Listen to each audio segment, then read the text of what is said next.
નમસ્કાર ખેડૂત મિત્રો, હું વિપુલ પટેલ, અક્ષર એગ્રો.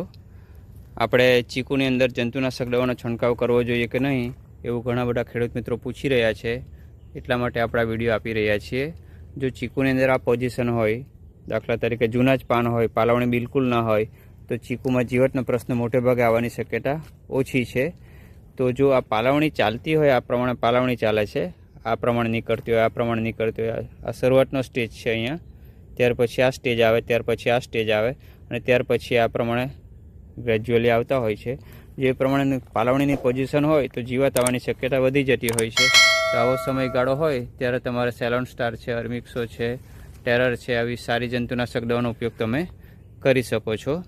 અને જો પાલાવણી ના હોય તો ચીકુમાં જંતુનાશક દવાનો છંટકાવ કરવાની મારા મત પ્રમાણે જરૂર નથી.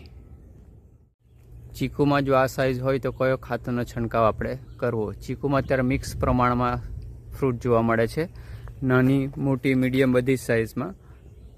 એટલા માટે જ એને ધ્યાનમાં લેતા આપણે ચીકુની અંદર અત્યારની પોઝિશન પ્રમાણે પહેલો છંટકાવ કરવો હોય તો આપણે ન્યુટ્રી બૂસ્ટરનો છંટકાવ લઈ શકીએ. અથવા જો ચીકુ વધારે પડતા નાના હોય, આ સાઇઝના ચીકુનું પ્રમાણ વધારે હોય તો ઓગણીનો છંટકાવ લઈ શકીએ આપણે. અને સારી કંપનીનો છંટકાવ આપણે કરવો તો એનાથી બેનિફિટ સારો મળશે. અને આ બે ફર્ટિલાઇઝરની સાથે પ્લાન્ટો કંપનીનું